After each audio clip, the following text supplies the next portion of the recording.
भगवान विष्णु और लक्ष्मी जी की अद्भुत कहानी। एक बार वैकुंठ लोक में भगवान विष्णु जी अपने आसन शेषनाग पर बैठे बैठे ऊब गए तो उन्होंने सोचा चलो पृथ्वी लोक घूम कर आता हूँ। वैसे भी कई साल बीत गए थे, धरती पर गए, इसलिए वो फटाफट अपनी यात्रा की तैयारी करने लगे। विष्णु जी को तैयार होता देख को लक्ष्मी जी उनसे पूछा, आज सुबह सुबह कहाँ जाने की तैयारी हो रही है? स्वामी, विष्णु जी ने कहा, हे प्रिय, मैं पृथ्वी लोक पर घूमने जा रहा हूँ। तो कुछ सोचकर लक्ष्मी ने कहा, हे भगवान, क्या मैं भी आपके साथ चल पृथ्वी लोक आ सकती हूँ? विष्णु जी ने 2 पल सोचा, फिर कहा, एक शर्त पर, तुम मेरे साथ चल सकती हो। तुम पृथ्वी पर पहुंचकर उत्तर दिशा की ओर नहीं देखोगी।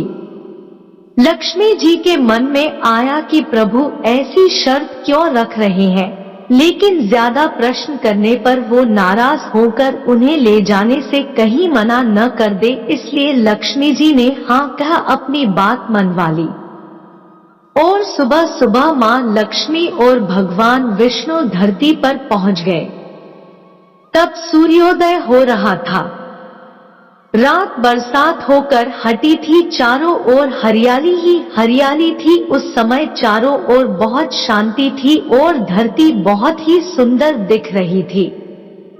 सफर के दौरान मां लक्ष्मी मंत्र मुग्ध होकर धरती को देख रही थी और इन सब में वो भूल गई कि पति को क्या वचन देकर आई है। लक्ष्मी जी चारों ओर देखते देखते कब उत्तर दिशा की ओर देखने लगी, पता ही नहीं चला। उत्तर दिशा में मां लक्ष्मी को एक बहुत ही सुंदर बगीचा नजर आया और उस तरफ से भीनी भीनी खुशबू आ रही थी और बहुत ही सुंदर सुंदर फूल खिले थे। वहां एक फूलों का खेत था। मां लक्ष्मी बिना सोचे समझे उस खेत में चली गई और एक सुंदर सा फूल तोड़ लाई। लेकिन यह क्या, जब मां लक्ष्मी भगवान विष्णु के पास वापस आई तो भगवान विष्णु की आंखों में आंसू थे। भगवान विष्णु ने मां लक्ष्मी से कहा, कभी भी किसी से बिना पूछे उसका कुछ भी नहीं लेना चाहिए और किसी को दिया वचन भी नहीं तोड़ना चाहिए। मां लक्ष्मी को अपनी भूल का पता चला तो उन्होंने भगवान विष्णु से इस भूल की माफी मांगी। भगवान विष्णु ने कहा, माना कि तुम मेरी प्रिय, जो फिर भी जो तुमने भूल की है उसकी सजा तो तुम्हें जरूर मिलेगी। जिस माली के खेत से तुमने बिना पूछे फूल तोड़ा है, जो कि एक प्रकार की चोरी ही है, इसलिए अब तुम 3 साल तक माली के घर नौकर बनकर रहो। उसके बाद मैं तुम्हें बैकुंठ में वापस बुलाऊंगा। मां लक्ष्मी ने चुपचाप सर झुकाकर हाँ कर दी। उस दिन से मां लक्ष्मी एक गरीब औरत का रूप धारण करके उस खेत के मालिक के घर गई। घर क्या, एक झोपड़ा था। मालिक का नाम माधव था। घर में माधव की बीवी, 2 बेटे और 3 बेटियां थी।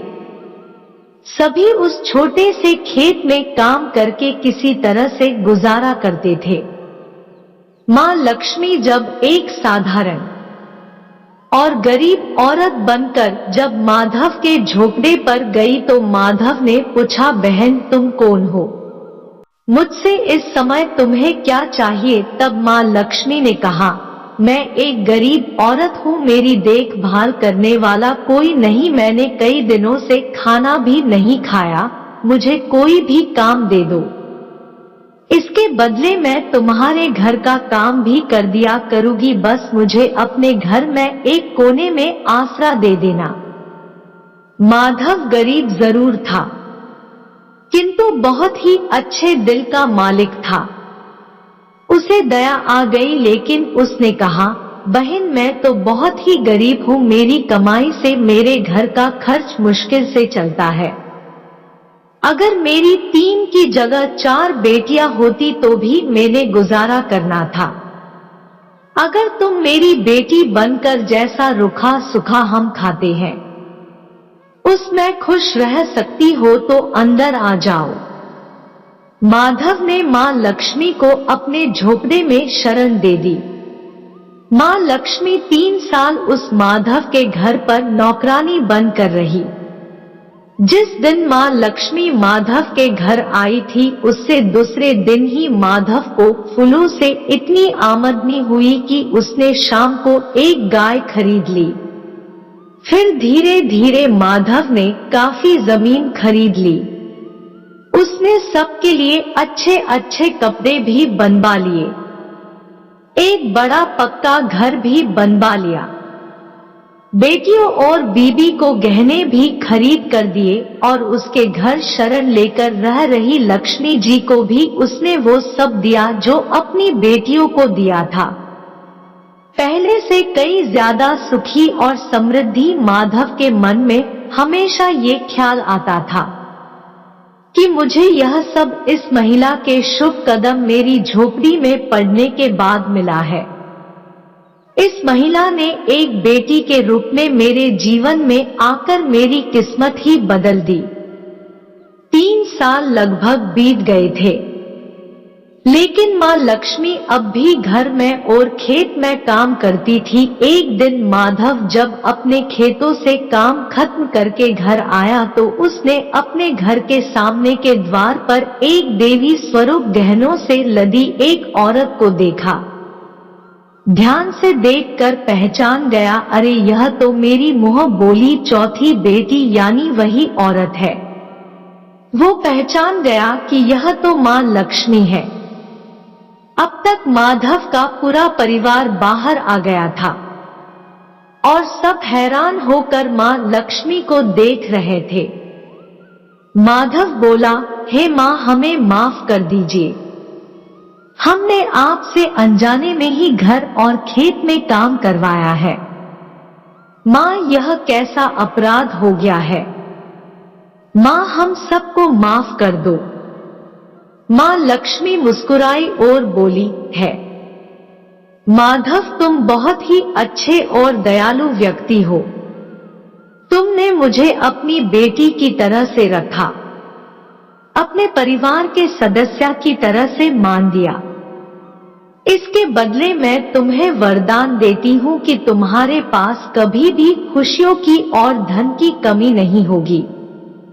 तुम्हें वो सारे सुख मिलेंगे जिसके तुम हकदार हो। फिर मां अपने स्वामी के द्वारा भेजे रथ में बैठकर वैकुंठ चली गई। दोस्तों, यह कहानी आपको कैसी लगी कमेंट बॉक्स में जरूर बताइएगा। वीडियो अच्छा लगा हो तो वीडियो को लाइक और शेयर करें, चैनल को सब्सक्राइब कर ले। धन्यवाद।